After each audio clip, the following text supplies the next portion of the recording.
नमस्कार दोस्तों, स्वागत है आपका साइट फॉर वर्ल्ड के ऑफिशियल लर्निंग प्लेटफॉर्म पर, जहां स्टूडेंट्स और जॉब सीकर्स के लिए करियर, टेक्नोलॉजी और प्लेसमेंट से जुड़ी इंडस्ट्री ओरिएंटेड और प्रैक्टिकल नॉलेज दी जाती है।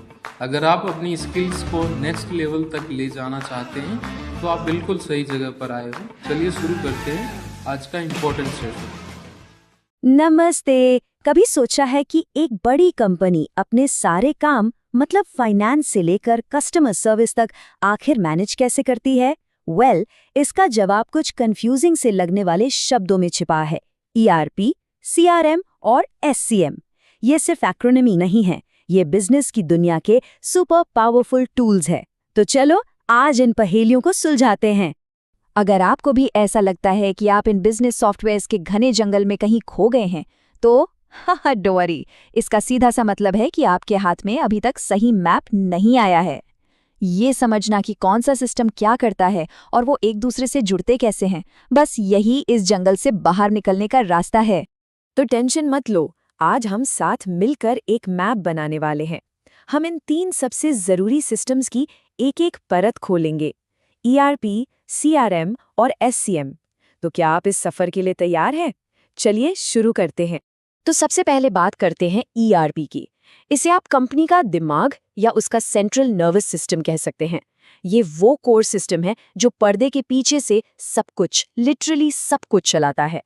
तो ERP यानी एंटरप्राइज रिसोर्स प्लानिंग एक ऐसा सॉफ्टवेयर है जो फाइनेंस, HR, मैन्युफैक्चरिंग जैसे सभी जरूरी बिजनेस प्रोसेस को एक ही सिंगल डेटाबेस में लाके जोड़ देता है। सोचकर देखो, जैसे ही कोई सेल्स ऑर्डर आता है, इन्वेंट्री अपने आप अपडेट हो जाती है, फाइनेंस डिपार्टमेंट को बिलिंग की जानकारी मिल जाती है और प्रोडक्शन टीम को पता चल जाता है कि क्या बनाना है। सब कुछ एक ही जगह से। यही तो है ERP का कमाल। पता है, ERP हमेशा से इतना पावरफुल नहीं था। इसका एवोल्यूशन देखना काफी इंटरेस्टिंग है। ये 1960s में एक बहुत ही सिंपल से इन्वेंट्री कंट्रोल सिस्टम के तौर पर शुरू हुआ था। फिर धीरे धीरे ये MRP बना और आज देखो, ये एक ऐसे कॉम्प्रिहेंसिव सिस्टम में बदल चुका है जो पूरे बिजनेस की रीढ़ की हड्डी है।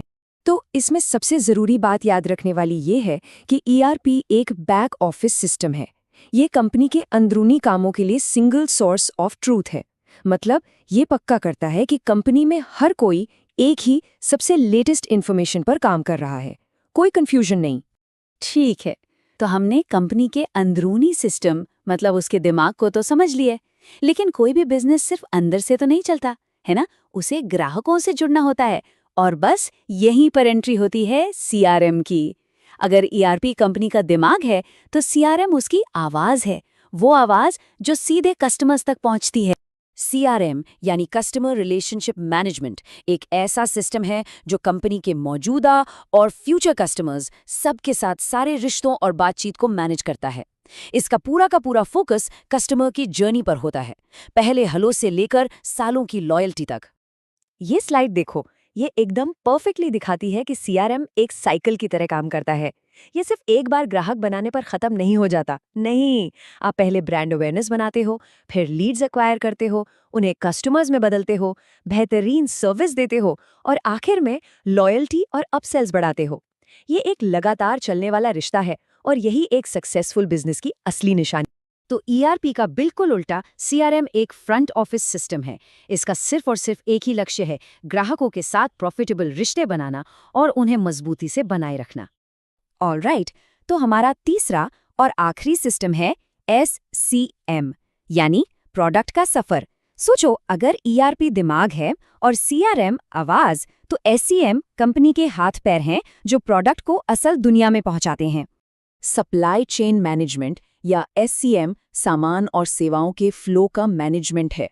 ये एक एक्शन पैक्ड प्रोसेस है, मतलब कच्चे माल को सोर्स करने से लेकर उसे प्रोडक्ट में बदलने और फिर उसे सीधा ग्राहक के दरवाजे तक पहुंचाने तक सब कुछ इसी में शामिल है। इसका पूरा फोकस लॉजिस्टिक्स और फ्लो को एकदम स्मूथ बनाना है। SCM के अंदर सोर्सिंग और प्रोक्योरमेंट, प्रोडक्शन की प्लानिंग, इन्वेंट्री मैनेजमेंट, लॉजिस्टिक्स और ट्रांसपोर्टेशन और सप्लायर्स के साथ अच्छे रिश्ते बनाए रखने जैसी बहुत सारी इंपॉर्टेंट एक्टिविटीज आती हैं। ये एक बहुत बड़े ऑर्केस्ट्रा को कंडक्ट करने जैसा है, जहां हर इंस्ट्रूमेंट का सही समय पर बजना जरूरी है। तो अब तक हमने जो भी देखा, उसे एक लाइन में समराइज करें। बहुत सिंपल है। ईआरपी का फोकस बिजनेस पर है, सीआरएम का फोकस ग्राहक पर है और एससीएम का फोकस प्रोडक्ट के फ्लो पर है। तीनों का मकसद अलग-अलग है, लेकिन है ये एक ही टीम के खिलाड़ी। ये टेबल देखो, ये तीनों के बीच का फर्क और भी क्लियर कर देती है। ईआरपी का मेन गोल है अंदरूनी एफिशिएंसी बढ़ाना, जबकि सीआरएम का फोकस बाहर की दुनिया यानी सेल्स और सर्विस पर है और एससीएम इन दोनों को सपोर्ट करता है, ये पक्का करके कि सही प्रोडक्ट सही समय पर सही जगह पहुंचे। तीनों के डेटा और लक्ष्य एक दूसरे से बिल्कुल अलग हैं, लेकिन एक दूसरे के पूरक भी हैं। अच्छा, तो अब हम तीनों सिस्टम्स को अलग-अलग समझ चुके हैं, तो अब असली मैजिक देखने का टाइम है। वो मैजिक जो तब होता है जब ये तीनों एक साथ मिलकर काम करते हैं। देखो, ये कहानी चलती कैसे है। सीआरएम बताता है कि ग्राहक क्या खरीदना चाहते हैं। ये जानकारी सीधी एससीएम को जाती है, जो उसके हिसाब से प्रोडक्शन और इन्वेंट्री की प्लानिंग करता है। फिर ये सारा का सारा डेटा ईआरपी में इकट्ठा होता है, जिससे मैनेजमेंट को बिजनेस की पूरी रियल टाइम तस्वीर मिल जाती है। जानकारी का ये सीमलेस फ्लो ही एक स्मार्ट बिजनेस बनाता है। जैसा कि एक एक्सपर्ट कहते हैं, एससीएम और सीआरएम सिस्टम को इंटीग्रेट करने से एक क्लोज्ड लूप सिस्टम बनता है, जिससे सप्लायर्स और ग्राहक दोनों को फायदा होता है। इसका मतलब है कि बिजनेस अपने ग्राहकों को सुनता है और उस जानकारी का इस्तेमाल अपनी सप्लाई चेन को बेहतर बनाने के लिए करता है। ये एक ऐसा इकोसिस्टम है जहां जानकारी बिना रुके बहती है और हर किसी को फायदा पहुंचाती है। और ये फायदे सिर्फ थ्योरी में नहीं है।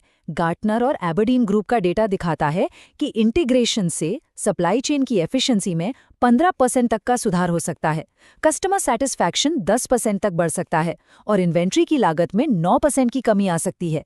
ये सिर्फ नंबर्स नहीं है, ये किसी भी बिजनेस के लिए एक ह्यूज कंपेटिटिव एडवांटेज है। तो आखिर में सबसे ज़रूरी बात ये है कि इंटीग्रेशन इन तीन अलग-अलग टूल्स को एक स्मार्ट और ज़्यादा मजबूत बिजनेस के लिए एक सॉलिड स्ट्रेटेजिक फाउंडेशन में बदल देता है। असली ताकत इनके अलग-अलग होने में नहीं, बल्कि एक साथ काम करने में है। और ये हमें एक बहुत ही ज़रूरी सवाल पर लाकर छोड़ देता है। आज की इस पूरी तरह से कनेक्टेड दुनिया में क्या एक ऐसा बिजनेस जो इंटीग्रेटेड नहीं है, वो पहले से ही हमारे चैनल को सब्सक्राइब कीजिए और वीडियो को अपने दोस्तों के साथ शेयर जरूर कीजिए। कमेंट सेक्शन में अपना डाउट या नेक्स्ट टॉपिक लिखना मत भूलिएगा।